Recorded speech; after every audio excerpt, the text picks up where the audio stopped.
Gato Perro back with another video today on the JAKKS Pacific Kane. This particular Kane is to advertise Wrestlemania 20, but it is based on his Wrestlemania 19 appearance, which if I'm not incorrect, I'm pretty sure he was on the pre-show. But it's Kane in a mask based on his 2003 look. I figure I've been wanting it for so long, and I'm currently in a JAKKS craze, trying to get everything that I couldn't get when I was younger. So this is the first thing I'll be looking at. You can see it's him along with his mask. And we turn it to the back, we get a bunch of figures, including the Ruthless Aggression Series 7 and then Adrenaline Series 5. You can see up there, those are 2-packs. The Elimination Chamber and several belts.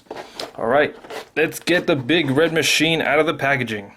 So before I get to talking about the action figure itself, we'll go ahead and take a look at the mask. And I did try to go above and beyond and do what I said I would do and put it on my cat, but it did not work out so well.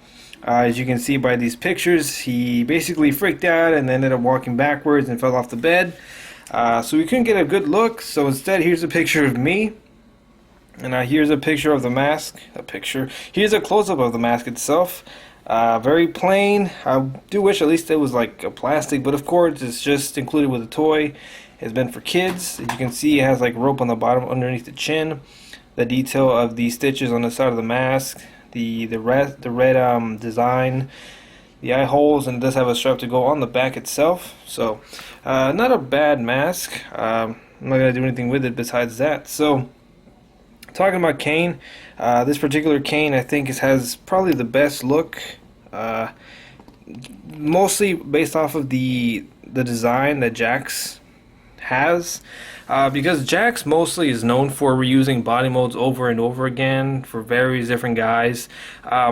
Maybe because this was a figure that came out in Series 1, they were a lot more open to making specific molds for the wrestlers, and so this Kane in particular has a lot more molded, unique sculpt parts than most figures did down the line. That being all the buckles that are sculpted on the front and on the back, specific boots, the bracers, even the glove is sculpted on there and painted very well. So you can see that it's supposed to be kind of like the gray parts are supposed to be like a mesh on Kane. As you can see, this is represented over here on the chest, the various parts of the legs, on the back. That's the only disappointing part, is that the paint for the red straps do not continue on the back, but it's not really a big deal. And they do have the red outline on the boots. They're very shiny. But like I said, you can see the silver detail right here on the buckles. There's even some stretching, almost like some detail of like it being leather or something like that. The outline of the singlet are on the outside. Very clean paint job over here on the leg, same thing with the buckles and everything. So pretty cool, and the head sculpt I think is a really good job on it too. For some reason his mouth is open, and he fell down.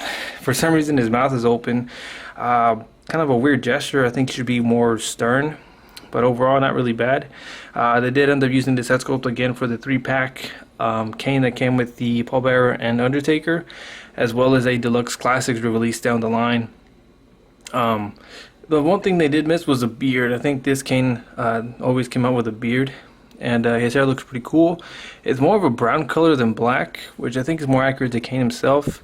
And the paint on the mask is awesome, especially the eyes and the mouth detail.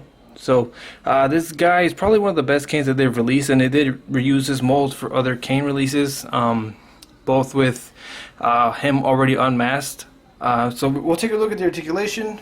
His head is on a ball joint, so it goes side to side. It'll go down, not really up. The shoulders can go out, forward. He does have a bicep swivel, a single jointed elbow, wrist rotation, and they go in and out. He does have a waist swivel, legs go forward and back, single jointed knee, and he does have ankle articulation. There goes my first review of a Ruthless Aggression style figure on my channel. To anyone who's new, I am a big wrestling fan, and I'm going on a big craze, like I said earlier in the video, to collect a lot of the figures that I couldn't buy when I was younger and I didn't even know existed. So this is going to be a new trip for me.